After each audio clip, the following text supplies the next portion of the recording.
Hello friends, তোমাদের সকলকে আমাদের চ্যানেলে আরেকবার স্বাগত। ফুড এসআইয়ের স্পেশাল রিভিশন ক্লাসে তোমাদের সকলকে স্বাগত। আমাদের এই প্লেলিস্টটি তোমাদের 2000 মতন কিন্তু এমসিকিউ করানো হবে এবং এই 2000 মতন এমসিকিউ এর মধ্যে তোমরা কিন্তু 30 থেকে 40 প্রশ্নের কমন কিন্তু তোমরা পেয়ে যাবে। ঠিক আছে, তো দেখো আমাদের প্রশ্ন 1 আজকে রয়েছে, আমেরিকা কত সালে স্বাধীনতা লাভ করে? খুব গুরুত্বপূর্ণ প্রশ্ন। আমেরিকা কত সালে স্বাধীনতা লাভ করে? সঠিক উত্তর 1776 সালে আমেরিকা স্বাধীনতা লাভ করে। ঠিক আছে, খুব গুরুত্বপূর্ণ প্রশ্ন। অ্যান্ড তোমাদেরকে বলে দিই, আমেরিকার জাতির জনক কাকে বলা হয়? মনে রাখবে, আমেরিকার জাতির জনক বলা হয় আমাদের জর্জ ওয়াশিংটনকে। ঠিক আছে, জর্জ ওয়াশিংটনকে বলা হয় আমেরিকার জাতির জনক এবং তিনিই কিন্তু আমেরিকার ফার্স্ট প্রেসিডেন্ট ছিলেন। অ্যান্ড তোমাদের এখানে প্রশ্নে পড়তে পারে যে আমেরিকা কার কাছ থেকে স্বাধীনতা লাভ করে? আমেরিকা মনে রাখবে যে ব্রিটেনের কাছ থেকে আমেরিকা স্বাধীনতা লাভ করে 1776 সালে। ঠিক আছে, অ্যান্ড তোমাদেরকে এখানে আরেকটা জিনিস বলে দিই যে জর্জ ওয়াশিংটন তিনি আমেরিকার ফার্স্ট প্রেসিডেন্ট ছিলেন অ্যান্ড তিনি পরপর দুবার কিন্তু প্রেসিডেন্ট হয়েছেন। অ্যান্ড আমেরিকা যুক্তরাষ্ট্রের $1 নোটেই কিন্তু তারই কিন্তু ছবি রয়েছে, মনে রাখবে। অ্যান্ড এখানে আমেরিকা রিলেটেড আরেকটি গুরুত্বপূর্ণ তোমাদের প্রশ্ন হয় যে আমেরিকাকে স্ট্যাচু অফ লিবার্টি কে উপহার দিয়েছেন? সেটা হচ্ছে আমাদের ফ্রান্স আমেরিকাকে স্ট্যাচু অফ লিবার্টি উপহার দিয়েছেন। কত সালে দিয়েছেন? সেটা হচ্ছে আমাদের 1786 সালে। ঠিক আছে, আমেরিকা স্বাধীন হওয়ার 110 বছর পর। ঠিক আছে, মনে রাখবে, আমেরিকা স্বাধীন হওয়ার 110 বছর পর 1786 সালে ফ্রান্স আমেরিকাকে স্ট্যাচু অফ লিবার্টি উপাধি দিয়েছিলেন। ঠিক আছে, মনে রাখবে, গুরুত্বপূর্ণ। দেখো নেক্সট, হ্যারিকেন ঝড়ের উদ্ভব কোথায় হয়? হ্যারিকেন ঝড়ের উদ্ভব কোথায় হয়? সেটা হচ্ছে ক্যারিবিয়ান সাগরে হ্যারিকেন ঝড়ের উদ্ভব হয়। বক্সা জাতীয় উদ্যানটি কোন রাজ্যে অবস্থিত? ভেরি ভেরি ইম্পর্টেন্ট প্রশ্ন। বক্সা জাতীয় উদ্যানটি কোন রাজ্যে অবস্থিত? পশ্চিমবঙ্গে অবস্থিত বক্সা জাতীয় উদ্যান। পশ্চিমবঙ্গের কোন জায়গায় অবস্থিত? খুব গুরুত্বপূর্ণ। পশ্চিমবঙ্গের কোন জায়গায় বক্সা জাতীয় উদ্যান অবস্থিত? সেটা হচ্ছে আমাদের আলিপুরদুয়ার। মনে রাখবে, পশ্চিমবঙ্গের আলিপুরদুয়ারে কিন্তু আমাদের এই বক্সা জাতীয় উদ্যান অবস্থিত। মনে রাখবে, পশ্চিমবঙ্গের সর্বমোট কিন্তু 6টি আমাদের জাতীয় উদ্যান বা ন্যাশনাল পার্ক কিন্তু রয়েছে। ঠিক আছে, দেখুন নেক্সট 4 নম্বর প্রশ্ন হচ্ছে, বৈদ্যুতিক বাতির মধ্যে কোন নিষ্ক্রিয় গ্যাস থাকে? বৈদ্যুতিক বাতির মধ্যে কোন নিষ্ক্রিয় গ্যাস থাকে? সঠিক উত্তর আর্গন। বৈদ্যুতিক বাতির মধ্যে আর্গন নিষ্ক্রিয় গ্যাস থাকে। বৈদ্যুতিক বাতির ফিলামেন্ট কিন্তু আমাদের টাংস্টেন ধাতু দিয়ে তৈরি, মনে রাখবে। তো এই টাংস্টেন ধাতুর কিন্তু ক্ষয়রোধ করার জন্যই বৈদ্যুতিক বাতির মধ্যে কিন্তু আর্গন গ্যাস থাকে। আর্গন হচ্ছে একটা নিষ্ক্রিয় গ্যাস। ঠিক আছে, অ্যান্ড তোমরা মনে রাখবে, এই নিষ্ক্রিয় গ্যাসগুলি আমাদের পর্যায় সারণের কিন্তু 18 নম্বর শ্রেণীতে থাকে। ঠিক আছে, নেক্সট, মহানগরের উদাহরণ হলো ড্যাশ। নিচের কোনটি মহানগরের উদাহরণ? দিল্লি, চেন্নাই, মুম্বাই না সবগুলি? এটা সকলে পারবে, উপরোক্ত সবগুলিই কিন্তু মহানগরের উদাহরণ। তোমরা মনে রাখবে, আমাদের 2023 অনুযায়ী, নভেম্বর 2023 অনুযায়ী কিন্তু ভারতের সর্বমোট কিন্তু আমাদের 9টি মহানগর রয়েছে। সেগুলো কী কী?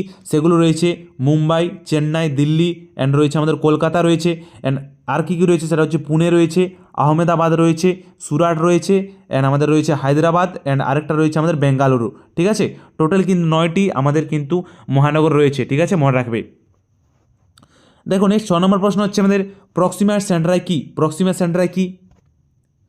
সঠিক উত্তর প্রক্সিমা সেন্ট্রাই হচ্ছে একটা নক্ষত্র। ঠিক আছে, মনে রাখবে, আমাদের সূর্যের পরেই, আমাদের সৌরজগতের সূর্যের পরেই সবচেয়ে কাছের গ্রহ মানে নক্ষত্র হচ্ছে, সেটা হচ্ছে আমাদের প্রক্সিমা সেন্ট্রাই। ঠিক আছে, নেক্সট, আটলান্টিক মহাসাগরে একটি শীতল স্রোত হলো।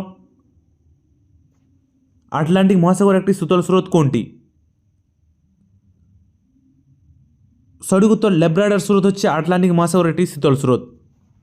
দেখো 8 নম্বর প্রশ্ন হচ্ছে আমাদের, আর্সেনিক দূষণের ফলে যে রোগ দেখা যায় তার নাম কি?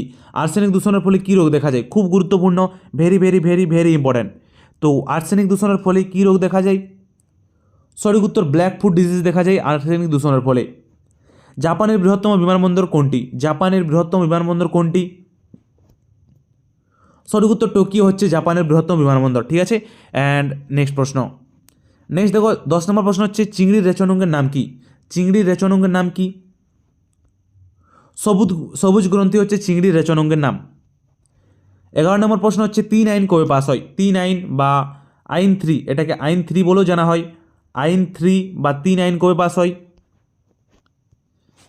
এটা পাস হয় আমাদের কিন্তু 1872 সালে। 1872 সালে 3 আইন পাস হয়, যেটা কিন্তু একটা সমাজ সংস্কার আইন। ঠিক আছে, এটা তোমাদের WBCS 2020-তে বা 2018-তে এসেছিল যে 3 আইন, এটি কি পড়েছিল যে 3 আইন 1872, এটা একটা কি?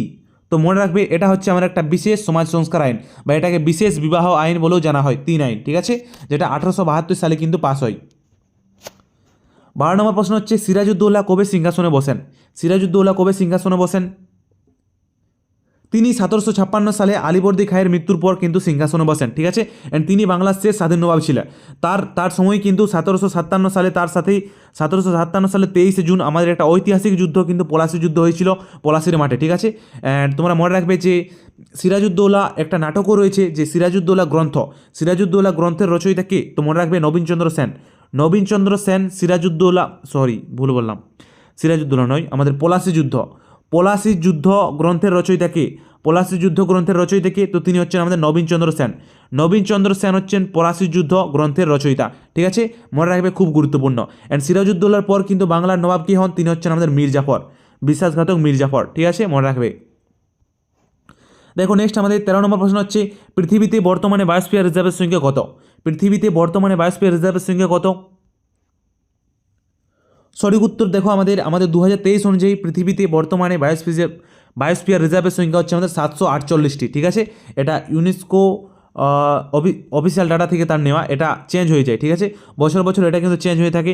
তো বর্তমানে কিন্তু 748টি কিন্তু আমাদের বায়োস্ফিয়ার রিজার্ভ রয়েছে। অ্যান্ড ভারতের সর্বমোট কিন্তু 18টি বায়োস্ফিয়ার রিজার্ভ রয়েছে, মনে রাখবে। দেখো 14 নম্বর প্রশ্ন হচ্ছে, গান্ডোয়ানা স্তর কিসের জন্য বিখ্যাত? গান্ডোয়ানা স্তর, তোমরা নামটা অনেকেই শুনেছ। গান্ডোয়ানা স্তর কিসের জন্য বিখ্যাত? সঠিক উত্তর কয়লার জন্য বিখ্যাত গান্ডোয়ানা স্তর। নেক্সট, স্বপ্ন বাসব দত্তা গ্রন্থটির লেখক কে? খুব গুরুত্বপূর্ণ, 10টা স্টার মার্ক দিয়ে রাখো। স্বপ্ন বাসব দত্তা গ্রন্থটির লেখক কে? তিনি হচ্ছেন ভাস রচিত স্বপ্ন বাসব দত্তা। জোয়ার ও ভাটার মধ্যে সময়ের পার্থক্য কত? একটি জোয়ার ও একটি ভাটার মধ্যে সময়ের পার্থক্য কত? সরি দেখো এখানে অপশানগুলোর মধ্যে কিন্তু সঠিক উত্তর এটা নেই, ঠিক আছে। তো টাইপিক্যালি এটা একটা মিস্টেক হয়ে গেছে। তোমরা মনে রাখবে জোয়ার ও ভাটার মধ্যে সময়ের পার্থক্য হচ্ছে আমাদের 6 ঘন্টা 13 মিনিট, 6 ঘন্টা 13 মিনিট, ঠিক আছে, ঠিক আছে। তো তোমাদেরকে বলে দিই, মানে দুটি মুখ্য জোয়ার বা দুটি মুখ্য ভাটার মধ্যে সময়ের পার্থক্য হচ্ছে আমাদের কি? সেটা হচ্ছে আমাদের 24 ঘন্টা 52 মিনিট। 24 ঘন্টা 52 মিনিট হচ্ছে আমাদের দুটি মুখ্য জোয়ার বা দুটি মুখ্য ভাটার মধ্যে সময়ের পার্থক্য। অ্যান্ড একটি জোয়ার ও একটি মুখ্য জোয়ার ও একটি গৌণ জোয়ারের মধ্যে সময় পার্থক্য তার অর্ধেক, 13 ঘন্টা 12 ঘন্টা 26 মিনিট, ঠিক আছে, মনে রাখবে। 12 ঘন্টা 26 মিনিট হচ্ছে একটি মুখ্য জোয়ার ও একটি গৌণ জোয়ারের মধ্যে সময় পার্থক্য। অ্যান্ড 6 ঘন্টা 13 মিনিট হচ্ছে আমাদের একটি জোয়ার ও একটি ভাটার মধ্যে সময়ের পার্থক্য, ঠিক আছে। তো হাফ হাফ হয়ে যায় এগুলো, ঠিক আছে। তো মনে রাখবে, খুব গুরুত্বপূর্ণ। 17 নম্বর প্রশ্ন হচ্ছে, কে বাজার নিয়ন্ত্রণ নীতি প্রচলন করেন? বাজার নিয়ন্ত্রণ নীতি কে প্রচলন করেন? তিনি হচ্ছেন আলাউদ্দিন খলজি। আলাউদ্দিন খলজি বাজার নিয়ন্ত্রণ নীতি প্রচলন করেন, যার সেনাপতির নাম ছিল মালিক কাফুর। মনে রাখবে, আলাউদ্দিন খলজির সেনাপতির নাম ছিল মালিক কাফুর। বসুন্ধরা দিবস কবে পালিত হয়? বসুন্ধরা দিবস বা ওয়ার্ল্ড আর্থ ডে কবে পালন করি আমরা? 22 এপ্রিল পালন করা হয় ওয়ার্ল্ড আর্থ ডে, ঠিক আছে, মনে রাখবে। কাকা সাহেব নামে পরিচিত কে ছিলেন? কাকা সাহেব বা সার্বজনীন কাকা, ঠিক আছে, একে বলা হয় কাকা সাহেব বা সার্বজনীন কাকা। কাকে বলা হয়?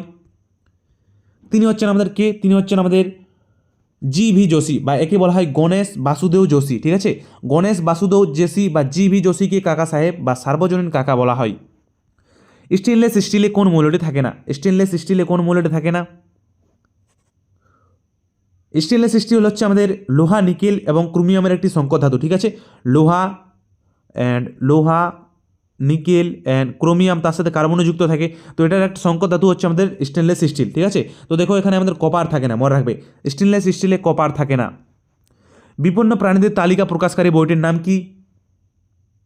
সঠিক উত্তর red data book. Red data book কার দ্বারা প্রকাশ হয়? সেটা হচ্ছে IUCN দ্বারা, ঠিক আছে, যার হেডকোয়ার্টার হচ্ছে গ্ল্যান্ড, সুইজারল্যান্ড, ঠিক আছে, মনে রাখবে, যেটা আমাদের বিপন্ন প্রজাতিদের কিন্তু তালিকা প্রকাশ করে, ঠিক আছে।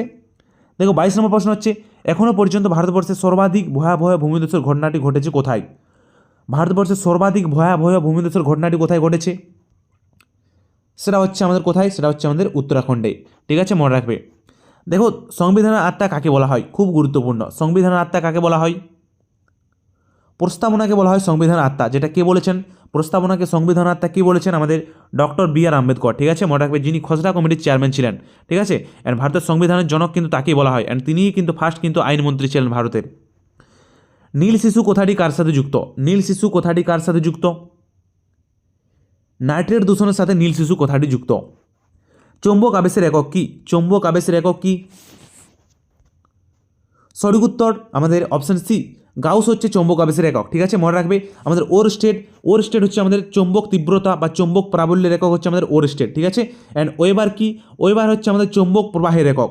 চৌম্বক প্রবাহের আমাদের এসআই একক হচ্ছে ওয়েবার এবং চৌম্বক প্রবাহের সিজিএস একক হচ্ছে আমাদের ম্যাক্সওয়েল। ঠিক আছে, মনে রাখবে। দেখো 26 নম্বর প্রশ্ন হচ্ছে আমাদের কোন বর্ণের আলোর বিচ্যুতি সবচেয়ে বেশি?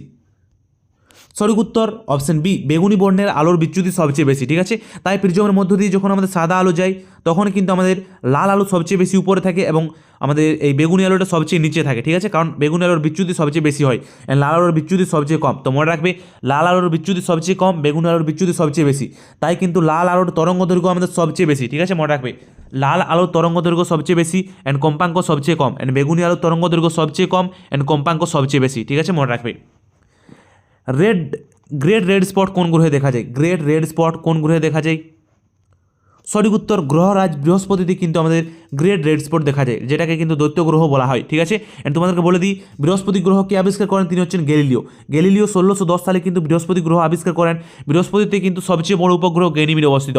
আমাদের সৌরজগতের সবচেয়ে বড় উপগ্রহ গ্যানিমিড কিন্তু বৃহস্পতি গ্রহে অবস্থিত, মানে বৃহস্পতি গ্রহের উপগ্রহ। এন্ড তোমাদেরকে বলে দিই বৃহস্পতির চারধারে কিন্তু আমাদের নাসার মহাকাশযান জুনো কিন্তু আবর্তন করছে। ঠিক আছে, খুব গুরুত্বপূর্ণ, মনে রাখবে। অ্যান্ড বৃহস্পতির সর্বমোট কিন্তু আমাদের কয়টি উপগ্রহ রয়েছে? সেটা হচ্ছে আমাদের 75টি। ঠিক আছে, মনে রাখবে। দেখো নেক্সট, অলিম্পিকে সবচেয়ে বেশি স্বর্ণপদক পাওয়া খেলোয়াড় কে? অলিম্পিকে সবচেয়ে বেশি স্বর্ণপদক পাওয়া খেলোয়াড় কে?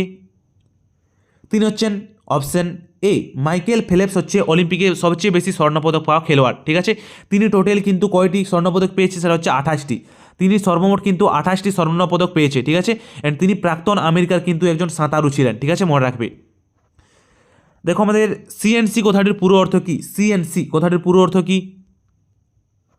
সঠিক উত্তর সেন্ট্রাল নার্ভাস সিস্টেম হচ্ছে সিএনসি কথাটির পুরো অর্থ। চা উৎপাদনে ভারতের প্রথম রাজ্য কোনটি? এর আগেও আমরা প্রশ্নটি করেছি। চা উৎপাদনে ভারতের প্রথম রাজ্য হচ্ছে আমাদের আসাম। অ্যান্ড চা গবেষণা কেন্দ্র আমাদের অসমের জোরহাটে অবস্থিত। ঠিক আছে, অ্যান্ড সবচেয়ে বেশি চা আমাদের রপ্তানি করা হয় কোন বন্দর থেকে? সেটা হচ্ছে আমাদের কলকাতা বন্দর থেকে। ঠিক আছে, মনে রাখবে। নেক্সট 31 নম্বর প্রশ্ন হচ্ছে আমাদের the race of my life বইটি কার লেখা? The race of my life বইটি কার লেখা? এটা তোমাদের হোমওয়ার্ক রইল, তোমরা নিশ্চয়ই কমেন্ট করে জানাও যদি কেউ পেরে থাকো। ঠিক আছে, the race of my life খুব গুরুত্বপূর্ণ। ঠিক আছে, আজকেও এই প্রশ্নগুলি ছিল। ওকে, সকলে ভালো থাকবে। ঠিক আছে, গুড নাইট।